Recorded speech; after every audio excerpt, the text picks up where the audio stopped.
그래서 오늘 설교는 전쟁이 끝나고 나면 왠지는 욥기에서 보면은 욥은 7장 1절에 그런 표현을 썼습니다. 인생은 전쟁이다. 그러니까 그만큼 욥이 치열한 그 고난의 시간을 가졌던 거죠. 여러분, 인생이 편안하면은 전쟁이라는 표현을 쓰지 않습니다. 하지만 우리 그 인생이 어려울 때, 특별히 고난이 있거나 아니면 상실이 있거나 때로는 우리 개인적인 그 감정의 싸움이 있을 때 전쟁을 치르는 느낌이 들죠. 욥은 그 상실의 시간에 전쟁을 느꼈던 거죠. 그래서 이게 꼭 그 어쩌면 나라와 나라가 싸우는 전쟁이 아니라 우리 안에서 일어나는 전쟁을 겪고 있었고, 그래서 욥기 7장 1절에 그는 아마도 전쟁을 그 인생에 비유한 것 같아요. 여러분, 또한 많은 사람들이 그런 표현을 씁니다. 고생하고 힘들고 어떤 어려움을 겪는 사람들이 오면은 그런 표현을 쓰죠. 이 또한 지나가리라. 여러분, 안 끝나는 전쟁은 없습니다. 또 안 끝나는 고난도 없고요. 욥도 또 다윗도 모세도 그 어두운 터널을 다 지나갔죠. 또 예수님도 그 어둡고 어두웠던 겟세마네 동산에서의 시간은 지나가고 그 다음에 부활로 또 다른 참 장을 열었죠. 마찬가지로 우리가 어려움의 시간이 있다면 그 시간은 다 지나가게 되어 있습니다.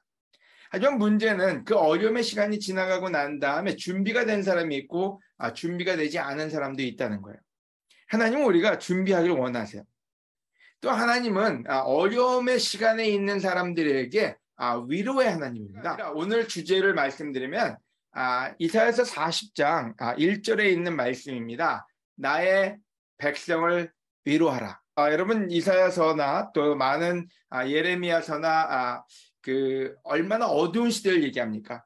벌 받는 유대 또 이스라엘 또 참 어둠의 시간을 겪는 사람들에 대한 얘기였는데 그 와중에 하나님은 이사야서 40장을 통해서 이런 말씀을 하십니다. 너희는 위로하라 위로하라 내 백성을 위로하라. 그러면서 얘기합니다. 너희는 예루살렘 사람들을 격려하며 그들에게 고난의 날은 끝나고 그들의 죄가 용서되었다고 말해주어라. 그들은 자기들의 죄에 비해 갑절이나 무거운 형벌을 받았다. 그러니까 굉장히 그 힘든 시간을 가졌다는 얘기죠. 끝난 건 아니에요. 이사야서는 예언서잖아요. 근데 그 끝나지 않은 사람들한테 위로하라고 얘기합니다. 여러분은 주로 사람들을 위로할 때 어떻게 위로하십니까? 저는요, 누구를 위로하는 게 더 힘든 것 같아요. 기뻐할 때 같이 기뻐해주고 축하해주는 건 쉬운데 장례식장 가서 무슨 말을 해야 될지 잘 몰라요. 또 여러 가지를 잃어버린 사람들, 뭐 재산이든 아니면은 어쩌면 부모님이든 아니면 인간관계든 이렇게 잃어버린 사람들한테 무슨 말로 위로해야 될까? 어떻게 하면 위로가 될까? 때로는 위로 잘못하면은 욕먹습니다. 그 위로라는 게 그만큼 힘든 거죠. 그래서 때로는 그냥 좋은 말로 끝나면 되나 이런 표현을 하면 될까 이런 그 갈등을 하게 되죠. 여러분 스스로 어떻게 위로하십니까? 때로는 우리는 우리 스스로를 어떻게 위로할지 잘 모릅니다. 또 우리는 다른 사람들을 어떻게 위로할지를 모릅니다.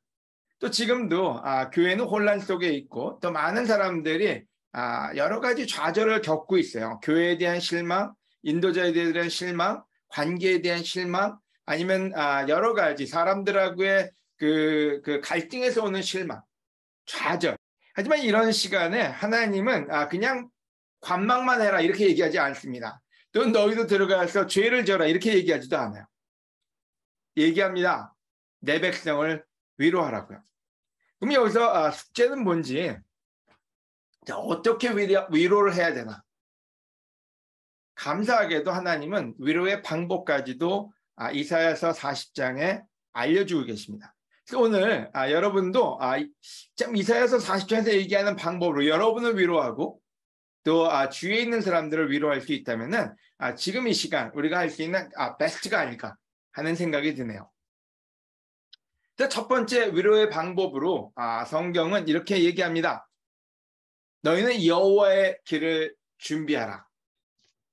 여러분, 참 인생의 어두운 밤을 지나가는 사람들, 또 상실감, 또 여러 가지를 통해서 참 마음이 공허해진 사람들한테 하나님은 외치라고 얘기합니다. 또 하나님은 이런 얘기를 합니다. 너희는 여호와를 위하여 광야의 길을 준비하라. 너희는 우리 하나님을 위하여 사막의 대로를 평탄하게 하라. 모든 골짜기가 메어지고 모든 산이 낮아질 것이며 거친 땅이 평탄해지고 험한 곳이 평지가 될 것이다. 그때 여호와의 영광이 나타날 것이니 온 인류가 그것을 함께 볼 것이다. 이것은 여호와의 말씀이다. 왜 예루살렘이 무너졌나요? 왜 이스라엘 사람들은 고난의 길을 가야만 했을까요? 그들은 왜 자기의 땅을 버리고 남의 나라 땅에 가서 살아야만 됐을까요? 그 모든 게 과거에서 온 그들의 열매였죠. 여호와의 길을 준비하라. 그 얘기는 뭔지 황폐해진, 전쟁이 끝난, 또 실질적으로 무너져버린 그 모든 것에 다시 재건의 길을 열겠다는 얘기죠. 여러분, 전쟁이 끝나고 나면 모든 게 황폐해집니다.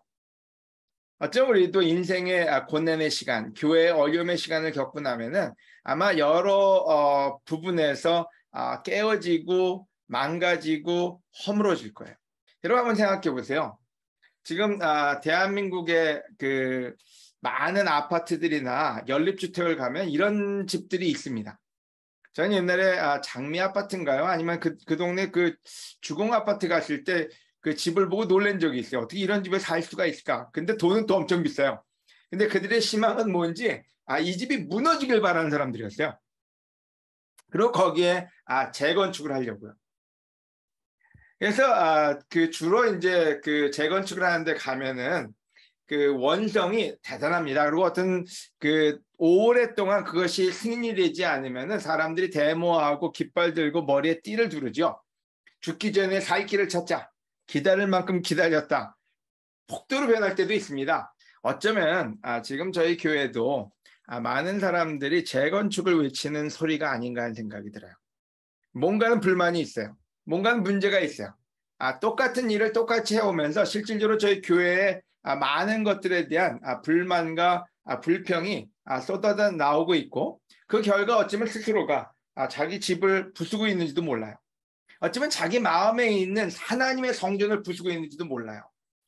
우리가 이때까지 살아왔던 방법들, 이때까지 썼던 방법들, 그 모든 것이 이제는 더 이상 먹히지 않으니까 거기에 대한 회의가 오고 또 그러다 보니까 영적인 싸움도 하게 되고 아니면 밖으로 표출하게 되고 불만도 만들어내고 또 그것을 해결해 주지 않는 인도자들에 대한 원성도 높아지고 있는 게 아닌가 하는 생각이 들어요. 하지만 그들에게 가장 큰 희망은 뭘까요?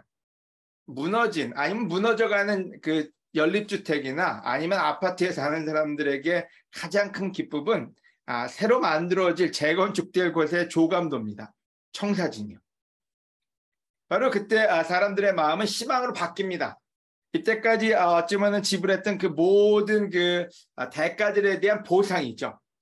여러분 하나님은 실질적으로 그들이 망가뜨린 성전, 그들이 망가뜨린 그 믿음 생활에 허물어지는 그 상황을 허락하시죠. 하지만 그들에게 그냥 그 허물어진 마음에 그 상실감에 있으라고 얘기하지 않고 그들에게 위로를 하라고 합니다. 근데 그 위로는 뭔지 이제 허물어진 곳에 골짜기가 메꿔지고 광야에 길을 만들 거라고요. 그래서 여호와가 오실 거라고요. 그 여호와가 오시면 그 여호와의 영광이 드러날 거라고요. 여호와가 다시 그분의 성전을, 그분의 영광을 restore, 회복시키겠다. 그게 위로의 메시지였던 거예요. 여러분 지금 무너지고 상처받은 마음만 가지고 있다면 아마 우리는 좌절할 거예요. 하지만 하나님이 어떤 일을 하실 건지를 누군가 외치기 시작한다면 사람들은 어쩌면은 재건축된 아파트를 희망하듯이 기뻐할 것이고 기다릴 것이고 또 거기에 매진할 수가 있겠죠. 그래서 하나님은 우리에게 얘기하시기를 사람들한테 외치라고요. 바로 그와 같은 일이 언제 이루어졌느냐? 바로 예수님이 오실 때 그 메시지가 다시 선포됐죠. 세례 요한도 그 메시지를 썼어요. 그 이사야서 40장에 있는 메시지를 예수님도 세례 요한도 썼습니다. 마가복음 1장 15절을 제가 읽겠습니다. 드디어 때가 왔다. 하나님 나라가 가까웠으니 회개하고 기쁜 소식을 믿어라. 바로 이게 이사야서에서 예언한 부분을 이루었다 하고 마가 또 마태 모두가 적고 있는 거죠. 여러분, 이 말에는 메시지가 있습니다. 길을 준비하는 그 목소리는 뭐라고 얘기했냐면요, 회개하라고요. 우리는 회개를 단지 뭐 죄짓지 않는 거, 아니면은 뭐 간음했다 간음을 안 하는 거, 거짓말했다 거짓말을 안 하는 거, 여러 가지 이렇게 죄에 대해서 돌이키는 걸 얘기합니다. 맞습니다. 하지만 회개의 또 다른 뜻은 여기 영어로 써놨는데요, 메타노이아라는 이 표현은 우리의 마음을 바꾸는 겁니다. 또 우리의 그 삶의 방법을 바꾸라는 얘기죠. 왜요? 이 사진들을 볼까요? 94년도 10월 21일 날 성수대교가 무너졌어요. 혹시 여러분 성수대교가 왜 무너졌는지 아시는 분 계세요? 성수대교의 가장 그 큰 문제점 중에 하나가, 성수대교를 만들 때 너무 빨리 만들었대요. 그러니까 공정을 너무 서둘렀던 거죠. 그 결과 수없이 많은 피해를 일으켰고, 또 대한민국 국민에게는 굉장히 큰 상실감, 불안감, 원망, 많은 것들을 가져왔죠. 어쩌면 저희 교회 안에서도 공정이 너무 빨랐는지도 몰라요. 너무나 빠른 시간 안에 여러 가지를 이루려다 보니까 미스한 부분들이 많았고, 그러다 보니까 무너져 버리는 이런 현상도 나오지 않나 하는 생각이 들어요. 자, 이 얘기는 무슨 얘기인지, 과거에 우리가 뭘 했는지 모르지만 거기서부터 바꾸지 않으면은 우리가 새로운 희망을 가져올 수가 없다는 거예요.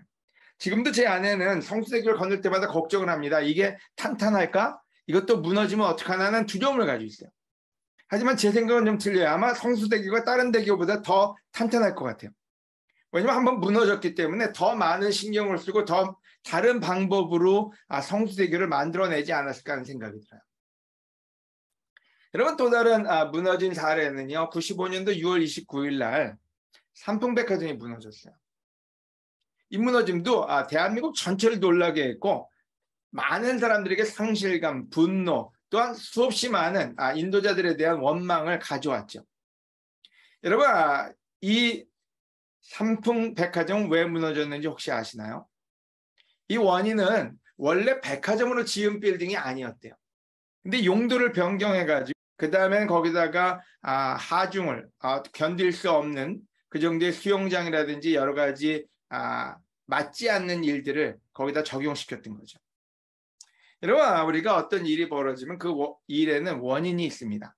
여러분, 이스라엘 민족이 그냥 바벨로니아의 포로로 잡혀가거나 또는 그들의 성벽이 무너진 건 아니었어요. 원인들이 있었죠.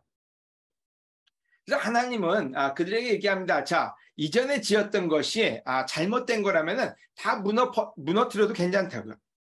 그리고 거기에 새로운 하나님의 길을 열면 하나님이 오셔서 다시 재건하시겠다고 합니다. 그럼 우리가 해야 될 건 뭘까요? 여러분, 우리는 변화를 받아들일 준비를 해야 되는 거죠. 또 우리는 생각을 전환시켜야 되는 거죠. 우리가 이때까지 해왔던 생각에서 변하지 않으면 우리는 과거에서 벗어날 수가 없습니다. 그래서 성경은 얘기하기를 너희가 그 길을 준비하는데 예수님이 와서 얘기합니다. 내가 얘기하건대 너희는 회개하라고요. 하나님 나라가 가까웠으니. 그래서 하나님 나라가 가까이 왔다. 하나님이 그 성전을 지으실 것이다. 바로 그게 위로의 메시지였던 거예요.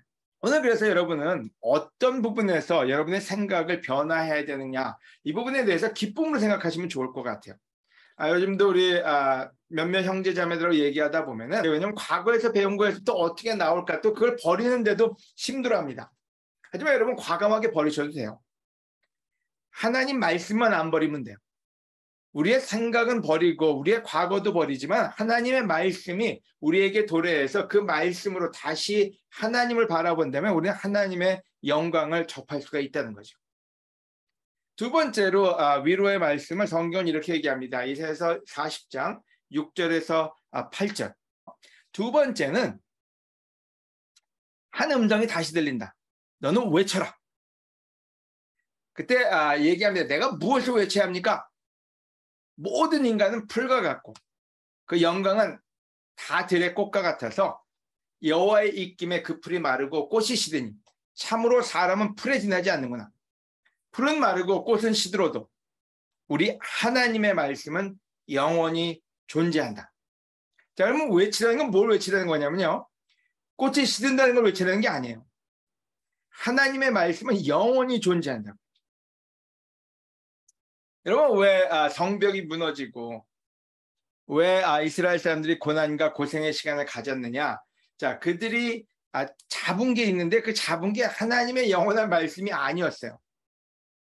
풀과 같은, 꽃과 같은 그런 것들을 잡고 의지하다가 실질적으로 그것이 그들에게 무지개처럼 잡히지 않았고 사라지는 영광이 돼버리고 만 거죠. 여러분, 우리도 하나님을 믿으면서 실질적으로 그와 같은 똑같은 실수를 할 때가 있습니다. 저희 교회 역사를 보면 때로는 진짜 교회에 있는 사람들이 너무 멋있어 보여서 그 사람들 때문에 하나님을 믿기 시작한 사람도 있어요. 그러니까 사람을 잡았던 거죠. 근데 멋있어 보이는 사람들이 사라진 사람도 있고 멋이 없어진 사람도 있고 또 하나님을 떠나간 사람들도 있어요. 또 어쩌면 교회 시스템이 너무나 견고해서 그 시스템이 너무 우리를 지켜줄 거라고 믿고 따랐던 사람도 있는 거죠. 하지만 시스템은 늘 변합니다. 시대가 변하면 같이 변하죠. 컬처도 마찬가지예요. 문화도 계속 변합니다. 어제 먹혔던 일이 오늘은 안 먹힌다는 얘기죠. 어제 썼던 툴이 오늘 쓰면 지금 제너레이션에는 전혀 어쩌면 꼰대와 같은 아니면 진짜 과거에 그런 그 부분으로 남아버릴 수가 있다는 거예요. 그래서 하나님은 얘기합니다. 자, 너희들이 알아야 될 게 있는데 자, 너희가 이때까지 따라갔던 너희가 이때까지 믿었던 것은 어쩌면 꽃과 같이 안개와 같이 사라져버리고 만다고. 하지만 너희가 알아야 될 게 있는데 하나님의 말씀은 영원하고 그 말씀만이 너에게 희망과 위로를 줄 수 있다고요. 여러분 혹시 영화 해운대를 기억하십니까? 저는 이 영화를 봤어요. 여러분 이 해운대는 실질적으로 뭐 일본에 온 쓰나미 또 인도네시아나 다른 데서 온 쓰나미 이런 것 때문에 지금 현실적인 부분을 다루고 있습니다. 근데 이 쓰나미라는 게 참 무서워요. 한번 오면은 모든 걸 쓸고 가요. 그래서 사람들이 어디로 사라져 버리기도 하고 또 있던 집도 있던 배도 있던 모든 거를 다 앗아가 버리기도 합니다. 여러분 우리 인생에는 쓰나미가 옵니다. 또 우리 교회도 쓰나미는 계속 올 거예요. 여러분 쓰나미가 뭐 한 번 오고 그만 오느냐 그렇지 않아요. 언제 어느 시점에 올지 모르기 때문에 쓰나미가 무서운 거죠. 하지만 이때 무엇을 잡고 있느냐가 중요해요.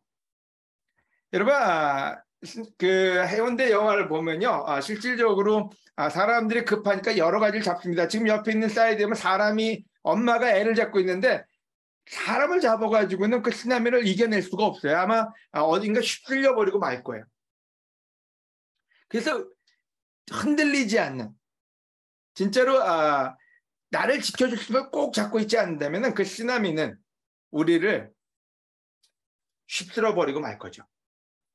여러분 지금 많은 사람들은 그 쓰나미 속에서 무엇을 잡고 있는지를 확인하는 아마 시간이 되고 있지 않나는 생각이 들어요. 바로 그래서 하나님은 이사야서를 통해서 얘기합니다. 자, 들의 꽃이든 영광이든 다 사라져버리고 말 거라고. 너희가 그걸 꽉 잡고 있었다면 너희는 어쩌면 같이 휩쓸려서 없어져 버리고 말 거라고. 하지만 하나님의 말씀이 영원하니 그 말씀을 잡고 있는 자는 흔들리지 않을 것이고 다시 돌아와서 하나님의 영광을 보게 될 것이다. 이렇게 얘기하고 있는 거죠. 여러분, 여러분이 지금 이 어려운 시간에 누군가에게 위로하고 싶고 또 여러분을 위로하고 싶다면 여러분이 무엇을 잡고 있는지를 확인하고 그것이 하나님 말씀이라면 여러분 꽉 잡아야 돼요. 그리고 그 말씀의 기둥을 여러분의 마음속에 심을 때 여러분 하나님은 내가 가서 놀라운 일을 행하겠다. 그렇게 우리에게 격려의 말씀을 주고 계십니다. 그래서 여러분 지속적으로 우리가 지금 가르치고 있는 게 뭡니까? 하나님을 직접 만나고 하나님의 말씀에 우리의 뿌리를 내리게 하는 게 대전교회가 지금 하고 있는 일이고 우리가 지속적으로 서로에게 권해야 될 일입니다. 아멘. 세 번째로 격려의 말씀이 있습니다. 이사야서 40장 9절에서 11절. 여러분 세 번째로 높은 산에 올라가서 좋은 소식을 전하래요. 자, 그럼 좋은 소식이 뭐냐? 자, 누가 세례 받았어요? 이것도 좋은 소식이고요. 우리 집안에 경사가 났어요. 이것도 좋은 소식이에요. 하지만 여기서 얘기하는 좋은 소식은요. 시온아, 너는 두려워하지 말고 큰 소리로 유다 성들에게 너희 하나님이 오신다. 고 외쳐라. 장차 주 여호와께서 강한 자로 오셔서 능력으로 다스릴 것이며 모든 사람들에게 당연히 받을 상보를 주실 것이다. 그는 목자처럼 자기 양떼를 보살피시며 어린 양들을 자기 팔로 모아 품에 안으시고 그의 어미들을 부드러운 손길로 인도하실 것이다. 여러분 세 번째 위로의 말씀은 사람들에게 하나님이 오신다고 알려주래요. 근데 여러분 하나님의 말씀하고 하나님하고는 조금 달라요. 우리가 그 교회 안에서도 우리가 어떻게 살아야 되는지 무엇을 해야 되는지 이거는 말씀으로 많이 가르치는데 때로는 하나님이 누군지는 많이 이야기하지 않을 수 있다는 거예요. 그래서 이 성경은 얘기하기를 너희가 하나님에 대해서 얘기하라고. 제가 이번에 우리 결혼부 리트릿 갔다 와서 좋았던 거는 그 주제가 너무 좋았어요. 우리 하나님, 우리 아버지. 그리고 얘기하기를 은혜의 하나님, 자비의 하나님, 능력의 하나님. 하나님에 대해서 얘기할 때 저한테는 그게 좋은 주제였는데 설교자로서는 힘들었어요. 내가 늘 가르친 게 무엇을 해라, 무엇을 하지 마라. 또 성경은 이런 것이다를 많이 가르쳤는데 하나님에 대해서 얘기한 게 많지가 않다는 거예요. 근데 이 구절은 얘기하기를 하나님이 오신다는 것, 그게 굿뉴스라고요. 그게 가장 기쁜 소식이라고요. 그리고 하나님에 대해서 외치라고요. 그가 얼마나 강한지, 그가 얼마나 공정하신지, 그가 얼마나 양떼를 목자처럼 돌보시는지, 그가 얼마나 우리를 따뜻하게 안아주시는지 엄마처럼 그게 부드러운 손길로 인도하시는지를 알려주라고요. 여러분 우리가 때로는 광야를 좋아합니다. 저는 야생을 좋아해요. 하지만 광야는 좋을 수도 있지만은 실질적으로 이렇게 아름다운 사슴들만 뛰어놀고 토끼만 있는 게 아니죠. 여러분 광야에 가면은 거기에는 맹수들이 공격하기 위해서 참 노리고 있습니다. 그래서 양들이 실질적으로 들에서 풀을 뜯어먹는 모습은 아름답지만은 그 양을 잡아먹기 위해서 오는 맹수들이 그 양들을 피범벅을 만들어 놓을 때는 그것은 아름다운 광경이라고 얘기할 수는 없습니다. 여러분 이스라엘 사람들은 광야에 나갈 수밖에 없었어요. 포로 생활이나 여러 가지 어두움 속에 있을 수밖에 없었죠. 그때 그들이 깨닫습니다. 하나님만 있다면 좋을 텐데. 나의 보호자가 계신다면 내가 이렇게 살진 않을 텐데. 바로 그게 어두움에서 깨달은 진리죠. 바로 그래서 그들에게 가장 큰 좋은 메시지는 하나님입니다. 그 하나님이 오신다. 사랑의 하나님, 자비의 하나님, 능력의 하나님이 와서 너를 보호하시고 너를 안아줄 거라고. 성경 말씀을 읽는 거 너무 중요합니다. 또 말씀을 따라가는 것도 중요합니다. 그것이 우리에게 복을 줄 것이고 프로텍션을 줄 거예요. 또 이 인생에 어떤 지혜를 줄 겁니다. 하지만 여러분, 하나님을 아는 건 더 중요합니다. 그 하나님이 어떤 하나님이죠? 그 하나님이 우리에게 얼마나 사랑스럽고 우리에게 얼마나 참 그 은혜를 베푸시는 하나님을 안다면은 그거보다 더 큰 격려는 없을 것 같아요. 어쩜 오늘 저에게도 가장 큰 격려는 제가 가진 그 모든 것이 아니라 하나님일 거예요. 그분은 모든 것을 허락할 수 있는 분이시기 때문에요. 저는 어린 시절 2개월 만에 선교사로 오겠다고 결정을 하고 미국에서 짐을 다 싸가지고 이삿짐 트럭 6월이라 그러죠. 그거를 몰고 뉴욕에서부터 그 샌프란시스코까지 운전을 하고 간 적이 있습니다. 그때 필라델피아 산맥을 넘었는데 비가 너무나 많이 왔어요. 그때 혼자서 기도를 했습니다. 그때 뭐 영크리스천이니까요. 한 두 달, 세 달밖에 안 된 크리스천으로서 미션 팀을 간다는 건 쉬운 일은 아니었어요. 겁도 났어요. 이게 맞는 건가? 근데 그때 그 떠나면서 기도를 하면서 그 기도 내용이 지금도 기억이 나요. 하나님 제가 다 버렸습니다. 하나님을 위해서 제가 가진 거 다 버렸습니다. 지금 생각해보면 버린 것도 없어요. 워낙 가진 게 없어가지고. 하지만 제가 한 가지 하나님 하나 안 버렸으니 하나님은 모든 복의 근원이십니다. 전 다시 요즘 내가 하나님만 있으면 되나를 물어보게 됩니다. 여러분 이스라엘 사람들은 그 어둠의 시간을 통해서 다시 배웁니다. 나한테 필요한 거는 하나님이구나. 그래서 그 위로의 메시지의 가장 큰 위로의 메시지는 하나님이 누군지를 알려주는 것이에요. 여러분 오늘 위로받고 싶다면 하나님이 누군지를 알려고 노력하시기 바랍니다. 여러분 누군가를 위로하고 싶다면 하나님이 누군지를 알려주세요. 바로 그것이 여러분이 줄 수 있는 최고의 복이고 최고의 위로고 하나님이 우리에게 하나님의 기쁜 소식을 전하라고 얘기합니다. 여러분 마지막으로 엔딩은 이사야서 40장의 엔딩은 오직 여호와를 바라보고 의지하라가 그 엔딩입니다. 이 부분은 박문숙 자매에게 부탁드려도 될까요? 그는 피곤한 자에게 힘을 주시고 무능한 자에게 능력을 더하신다. 청소년이라도 피곤하고 지치며 건장한 청년이라도 넘어지고 자빠지나 오직 여호와를 바라보고 의지하는 자는 새 힘을 얻어 독수리처럼 날개치며 올라갈 것이요 달려가도 지치지 않고 걸어가도 피곤하지 않을 것이다.